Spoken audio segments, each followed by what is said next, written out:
This is the Daily Tech News for Tuesday, April 29th, 2025. We tell you what you need to know, follow up on the context of those stories, and help each other understand. Today, Bodie Grimm tells us about a few EVs that you might have missed, and Duolingo is going AI first. What's that mean? We'll find out. I'm Jason Howell. I'm Shannon Morse. Let's start with what you need to know with a big story. Yes, Duolingo, which we actually talked about recently in relation to a chess kind of tool, a chess learning tool anyways. This is a very different story. This is, of course, the popular language learning app. They've announced that the app will become, and the company will become, an AI first company. They have plans to gradually replace contract workers with artificial intelligence for tasks that can be automated. CEO Louis van Aan shared this vision in an all-hands email. That email was also posted to the company's public LinkedIn feed. It's not like it was done surreptitiously. It was done by the company on their LinkedIn feed.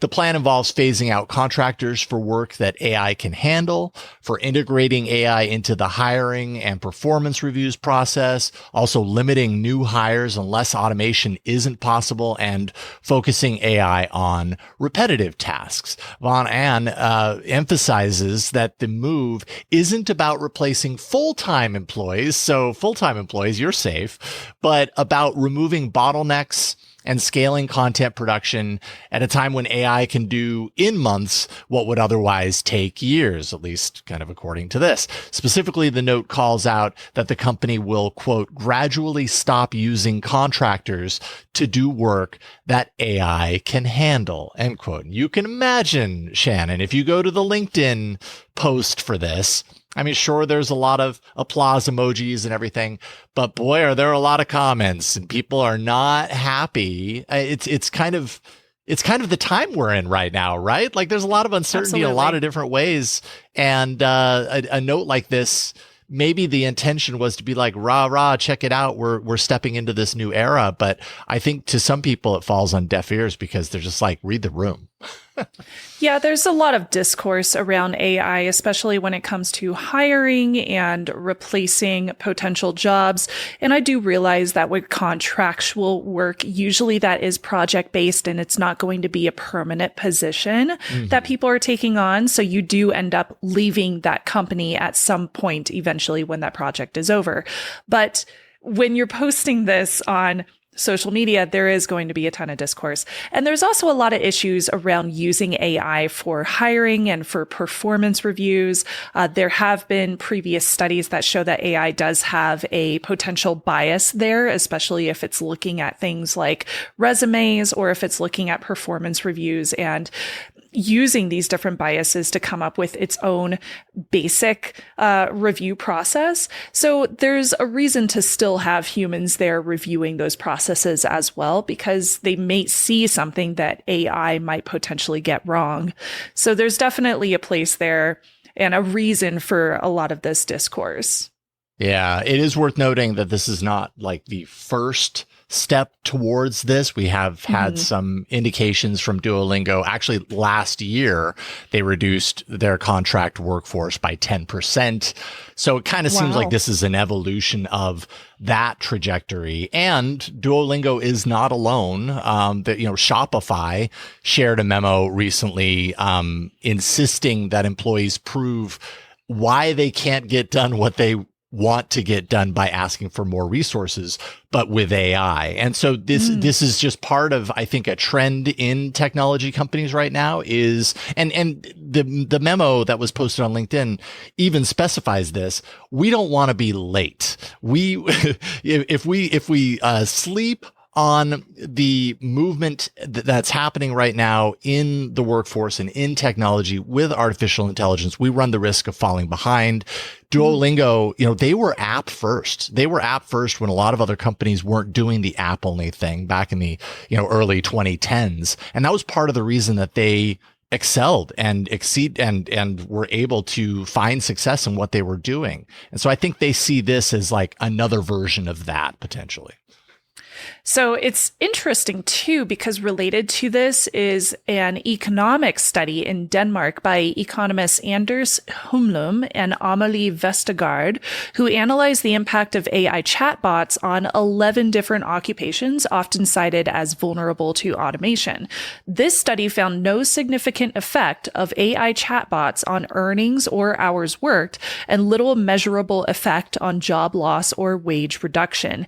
It did, however, find that workers' new job tasks like reviewing AI output for mistakes, kind of like what I was mentioning with checking those review processes, offsets the time savings gained from automation. Also, productivity gains were marginal, with users saving 2.8% of their work hours using those tools. Yeah, definitely seems like a stark contrast to the decisions made by Duolingo, because I think largely the report in some ways is saying, look, your jobs are not at threat yet. Although, contract work going away, it's not like that those aren't jobs and they go away. But to your point earlier, if you're a contract worker, you probably, just be real with the fact that your job is not a permanent position. And that, it's always kind of on rocky ground until, for That's whatever true. decisions that the companies make. But it is interesting here. And I'm curious to know your take, because I use AI tools for certain things in my job. And, we were just hanging out not too long ago. I know that you do for some of your job as well. And the conception is AI tools make all of these things so incredibly easy. It's going to eliminate all these jobs. But I can admit for myself, it does make certain things easy, but it also adds a lot of work in other ways that I don't know that I come out net positive by more than 2.8%, really. It really does. I think that part of the argument could be made that you have to understand and train yourself to give the proper prompts to AI in order to have it give you the outputs that you're expecting or that you need it to give you in your workplace. And that's going to require training, which does include additional hours in order for you to understand this new software or this new AI component that you're using in your job place. So yes, it does increase some of the work there. But there's also the potential that if you're using AI, you might add additional projects to your current work because you think, oh, if AI can do this, I can do other things too. So you're not saving any work, but you might be outputting more for your job. So how much additional work do you want to add on top because you're now using AI? I found that I've been doing that quite a bit, like increasing my outputs because I am using AI.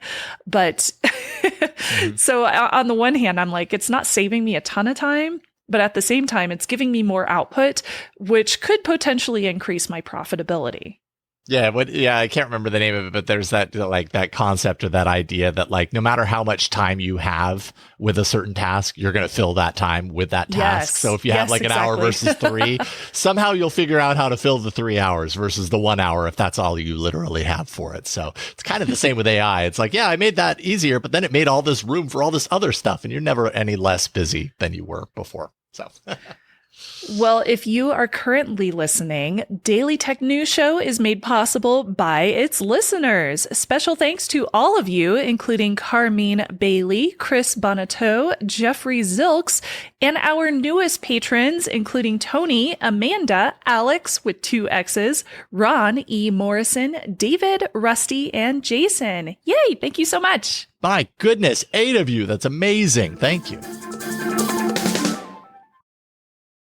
Amazon is denying a report by Punchbowl News that reported the company plans to highlight the cost impact of U.S. tariffs on its product prices on site. A spokesperson for the company told the Washington Post that the Amazon Haul team had, quote, considered listing import charges on certain products, but that it was not a consideration for the main site. The White House strongly criticized the alleged plan in response to the report, calling it a, quote, hostile and political act by Amazon. Yeah, it's I mean, everything I think in this realm can be reduced down to spin. So it's hard to Yes. know exactly what's going on here.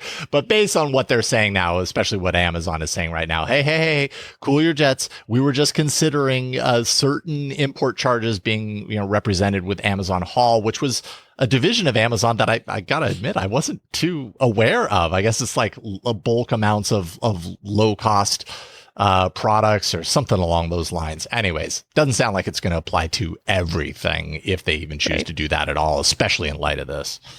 So we'll see. U.S. Congress overwhelmingly passed the bipartisan Take It Down Act. This is aimed at combating the spread of non-consensual intimate images online. This, of course, includes deepfake nudes, revenge porn, that sort of stuff. The bill makes it a federal crime to knowingly distribute or threaten to publicize explicit images or videos of individuals without their consent, whether they are real or if they happen to also be digitally manipulated. Also required is a 48-hour removal window to such content once requested by the victim. Some privacy advocates, of course, on the flip side of this, analyzing it, they're concerned about how the law could be misused to suppress legitimate content. But I mean, this was overwhelming. House and Senate. I think there were 2 votes against, and everyone else was right in line. So I'm applauding the U.S. Congress for once in my life. I am applauding Congress for all agreeing and making this a bipartisan effort. I think this is wonderful, especially for young women in the States. We've dealt with a lot of this stuff, so it's great. I'm really happy to see this. Amazon launched the first 27 satellites of its Project Kuiper fleet yesterday after a lengthy delay due to bad weather. This is the first of a planned 80 missions to deploy a total of 3,236 satellites into low Earth orbit to provide global satellite broadband internet in competition with the SpaceX Starlink network. Now, Amazon aims to start service later this year, first targeting underserved and rural regions where internet access is limited. Wow, 80 missions, 3,236 satellites. It's a whole lot of Amazon satellites. How does space have that much room? I don't even know. Actually, I do, because space is gigantic. But this will be pretty cool. I'm excited to see how this will impact, like, going hiking and being able to have internet access while I'm out and about, especially up in the mountains of Colorado. There's a lot of places where internet just completely gives out, and you have to be really careful on hikes and when you're skiing. So This could potentially be very, very a good effort to keep people in contact. Yeah. The more the better. Researchers from the University of Zurich secretly conducted an unauthorized experiment on Reddit's r/ChangeMyView subreddit. They were using AI-generated comments to persuade other users into changing their opinions on sensitive issues while impersonating different personas, avatars, and analyzing the user's posting histories as well. The experiment did violate Reddit's terms of service and the subreddit's rules specifically due to the lack of disclosure. That resulted in major pushback over ethical and legal concerns. Reddit has banned the involved accounts and has announced formal legal action, while the university decided not to publish the results, as well as plans to further evaluate and improve its own ethical reviews process. Ooh, that's a tough one. That's a sticky issue. I mean, going in there and pretending like you're someone else, and meanwhile it's driven by a bot, and the whole Sock intention AI and purpose. Accounts. Yeah, it's not a good look. Yeah. OnePlus has reversed its very steep price increase for the Watch 3, dropping the U.S. price for the smartwatch from $499.99 back down to $349.99 after only a few weeks. Now, the watch was originally priced MSRP at $329.99 when it was first released in February, but the company raised the price earlier this month, citing, quote, current market conditions, which of course, seem to refer to the increased U.S. tariffs on Chinese electronics. Now, OnePlus assures that this new price is final. It will not change again, and the company is offering refunds to customers who bought the watch at its inflated price. Yeah, I give a golf clap to OnePlus on this. When they increased to $499.99, like I could kind of understand. It felt a little early and of course a little reactive, but I could understand their desire to increase it. But $499.99 for a device that, I mean, I gave it like five out of 5 stars. It's a fantastic watch, but the price is kind of part of that. And at $500, it's like, yeah, I can't give it as glowing of a recommendation at that cost. This brings it down into the territory that I can recommend it again. Totally agree with you there. Yeah. OpenAI is introducing a new shopping feature within ChatGPT that allows users to search for, compare, and start, not finish, but start the purchased process of products through the chat interface. The new feature is offered to all users, and yes, that means those not logged in as well. Users will receive product recommendations, if they have an account to tie it to, based on their preferences and aggregated reviews from news and community-driven sites like Reddit, among others. OpenAI says it is currently exploring affiliate revenue models, but this early version is really focused more on providing user-tailored recommendations, just kind of getting it off the ground and, I guess, seeing where it leads. No, more consumerism. And now it's in our OpenAI ChatGPT models. Yep. Oh, you can't man. stop it. LG is giving its remaining phone users one final warning that its software update services, over-the-air updates, Update Center app, and the LG Bridge PC tool will be permanently shut down on June 30th, 2025. Now, those devices will continue to operate, but they will not gain new features, security fixes, or the ability to restore deleted default apps. LG exited the smartphone industry in 2021, but they did offer a 3-year update promise for their premium models, which the company has more than delivered upon once the infrastructure shuts down this summer. Yeah. So, you know, they had 3 years and they went definitely more than 3 years on this. So you got to, They did. You know, give them props for that. It's too bad though, because I'm still sad that LG is not in the smartphone industry. Competition is good. They did some, you remember the Wing? The Wing was crazy. Yes. They had some really innovative and interesting devices for sure. Yeah. So I'm glad that they gave them as many updates as they did. So yeah, it's a good move. Y'all have to switch soon. All right. Those are the essentials for today. Let's dive a little bit deeper. The price of electric vehicles is coming down worldwide, even with all the tariff uncertainty that's kind of happening right now. Tom caught up with Bodie Grimm from the Kilowatt podcast to highlight 2 models, one in North America here and one in Europe, that aren't necessarily cheap, but you might be interested in them nonetheless. Bodie, thanks again for being with us to help us understand the world of EVs. Thank you for having me on, Tom. This is always a lot of fun for me. We've got 2 models we're going to talk about today. Let's start with the one in North America. So not just US. What do you got for us? Well, we first we have the Chevy Equinox LT front wheel drive, trim. This is the base of the base model. And I picked it because cheap is maybe not the best way to apply to these, because I said to somebody who was building a car once, I was like, what's your cheap version? And he goes, the affordable version. So that's where I like to say this is an affordable. We're not talking about the $10,000 BYDs here, but we're talking about something that is not a $70,000 luxury car. Yeah, that makes sense. Correct. So the Equinox LT front wheel drive is a 5-passenger vehicle, 220 horsepower, 319 miles of range, 150 kilowatts of charging. That means you can get around 70 miles in 10 minutes on a DC fast charger. Mm-hmm. Some of the highlights. Go ahead. I'm sorry. No, I said not bad. Yeah, no, it's pretty good. Some of the highlights are one-pedal driving. It's got a really beautiful 11-inch digital instrument cluster behind the steering wheel, and then a nice big 17.7 infotainment screen. It also has Chevy's infotainment software with Google built in, which I think is the worst name for infotainment software. So it's built on Android Automotive, but it's Chevy custom with Google building back in. Is that right? I think they renamed Android Automotive to Google built in, because I went back before I wrote up these notes to kind of compare the two, and that's what it seems like, but I might be wrong. And just to be clear to folks, Android Automotive is a base operating system, where Android Auto is an interface, kind of like CarPlay. Right. Also terrible naming conventions. Yeah. Very confusing. Some of the other highlights are spacious interior. And then I don't know if the base model comes with this, but most models that Chevy's or GM is releasing, it comes with a certain amount of time where you get free Super Cruise. And then after that, there's an extra cost. It's not very much. It's under $4,000.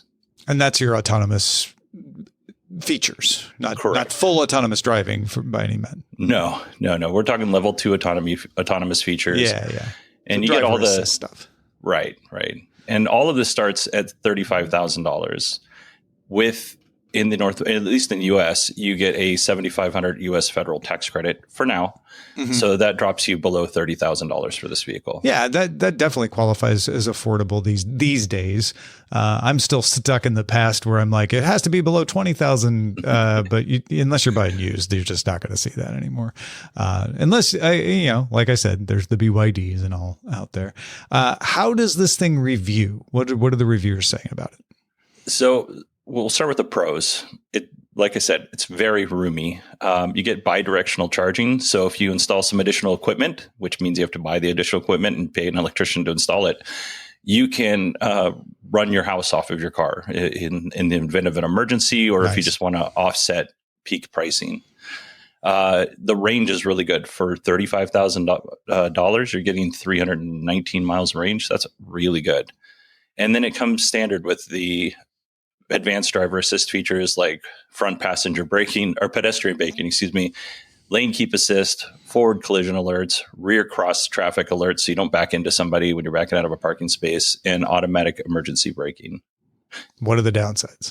The downsides, you kind of alluded to this, no Apple CarPlay, no Android Auto. And a lot of reviewers did not like Chevy's first iteration of their infotainment system. Performance-wise, we got 220 horsepower. Reviewers thought it was underwhelming. I don't know how much you're going to care if you're not a reviewer. 0 to 60 in 7.7 seconds. That's not great for an EV, but if you don't care about how fast you can accelerate, who cares? DC fast charging also isn't great. Just to kind of give you an idea, 150 kilowatts is what the Equinox is rocking at this base level, and the base level Model Y, which is more expensive, but it can accept up to 250 kilowatts, which gets at about 170 miles in about 15 minutes. And then just some small things like CCS1 and J1772 connectors instead of NACs. So there are absolutely adapters available, but those two standards are kind of going away. No wireless charging on this model, and the seats are manual, which I thought was a little petty. I don't mind manual seats myself. Gotcha. Okay, so that's the Chevy Equinox LT front wheel drive trim. Let's talk about Europe, which I know is not just Europe. In fact, explain how you got to this model. So I wanted to not be just US centric. So I wanted to make sure we looked at a vehicle that touched a bunch of different markets, but I can't give you prices for every single market that it's in. And so what I did here was I concentrated on the UK market, but the MG4 SE is available in Europe, parts of Asia, Australia, Mexico, and the Middle East. Gotcha. Okay. So in terms of specs, this is a 5-passenger SUV. It's got a 51 kilowatt hour battery. It's rear wheel drive, 168 horsepower. It has a range of 218 miles or 350 kilometers. And I should say that every region or country, they calculate range differently. So that might change depending on where you are. 117, it's capable of charging up to 117 kilowatts in, I don't know, it's like 0 to 80% in 40 minutes. So that's not necessarily great. It's got a 10.25 infotainment screen. It's got a smaller instrument cluster behind the steering wheel, not quite as pretty as the Equinox, but the interior is spacious. This does have Apple CarPlay and Android Auto. And then it's got the adaptive cruise control, traffic jam assist, that kind of thing that comes standard with the car. So it sounds like the car will do a little bit less than we were talking about with the Equinox, but it's got Apple CarPlay and Android Auto, and otherwise fairly parity, maybe a little slower charging. How much does this one run? You are looking right at 26,000 pounds. Oh, okay. So really affordable for the UK. And this is why I picked it. This might be the most affordable car in in the UK right now. And it's got comparable features to the Renault Zoe and the Peugeot E208, which start around $30,000. the thing is the MG4 tops out at 31,000 pounds. So it tops out at what the others start at. And you still get a pretty So good if car. you max it out, you're still not going to be paying too much more at all than what you would get with the comparisons. What are the reviewers saying on this one? It's very minimalist. It does, which could be a pro or a con. In terms of pros, we're looking at a comfortable ride. There's a decent amount of storage in this vehicle. It does vehicle to load. So instead of doing vehicle to home like the Chevy Equinox, you can. People always are out like in the pictures, promotional pictures. This shows people like out camping and they're powering a blender to make margaritas or whatever. Always, yeah, vehicle to load just means you can power something that's outside of your car. Okay. It's roomy. It's affordable. The build quality is decent. Now, one of the cons is it's made out of cheaper materials. Let's not confuse build quality versus the materials they chose to use. It's got a Euro NCAP 5-star safety rating, and it's got a 7-year, 80,000 mile warranty. And then the downsides? The touchscreen is not very responsive. You have to oftentimes touch it multiple times. Like I said, cheaper materials. Performance, not great. Again, 168 horsepower, 0 to 60 in 7.7 seconds. Not great. DC fast charging is slow. No wireless charging on the base model. It's a little bit noisy when you're on the motorway, and it has reliability issues. Okay, wait a minute. So I know the price is right, but if it's got reliability issues, why would you recommend this car? Because people from all over the markets that I just mentioned at the top of this this vehicle, they love this car. Like it has reliability issues, absolutely. They still love the car. People will email me and tell me how much they love their car in paragraphs, not in sentences, in paragraphs. So that's good. That's the MG4 SE EV. Like we said, 26,000 pounds, topping out 31,000 pounds. And then the one we mentioned for North America was the Chevy Equinox LT front wheel drive trim. That one's $35,000 before any tax credit you might get. Bodie, thanks so much for bringing these to us. If folks want more of this kind of thing, they can get it. Where should they go? They should go to 918digital.com and you'll see all of the episodes for Kilowatt that we've got up there. And we've also got episodes for Shuffle Playlist, which is a music podcast to do with my friend Chris, and Beyond the Post, which is a podcast to do with Rob Dunwood. Fantastic. Thanks, man. Thank you, Rob. Now, we would love to hear from our supporters, so if you have some time, please fill out our latest survey. Let us know what about DTNS is working for you and what about the show is not. Just visit dailytechnewsshow.com/survey. And finally, we end every episode of DTNS with some shared wisdom. Today, James Hammer is helping us understand.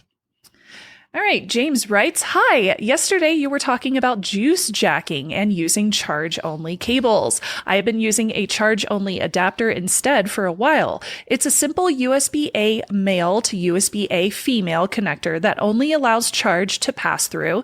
This way I can use any cable and charge safely so long as I have my adapter, which is way longer lived than any cable. I did a quick check and I also found USB-C versions. By the way, these are also called USB condoms." And James is very correct. They are actually called USB condoms. I guess they're descriptive. I have a cable somewhere around here that actually has a switch on it.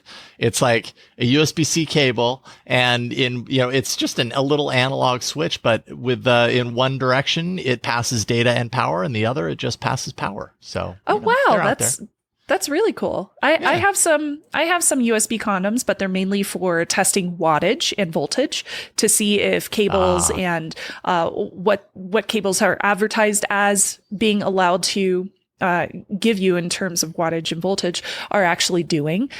So it's a really good testing tool. But it's nice to see that these are available now for USB-C versions as well. Indeed. Now, what are you thinking about? Do you got some insight into a story? Share it with us. Feedback at dailytechnewsshow.com. Yes, indeed. Big thanks to Bodie. Thank you to, is it James? James Hammer, that's right, for contributing to today's show. And thank you for being along for Daily Tech News Show. This show is made possible by our patrons at patreon.com/DTNS.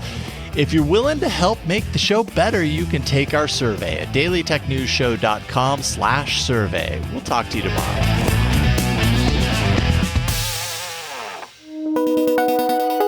The DTNS family of podcasts, helping each other understand. Diamond Club hopes you have enjoyed this program.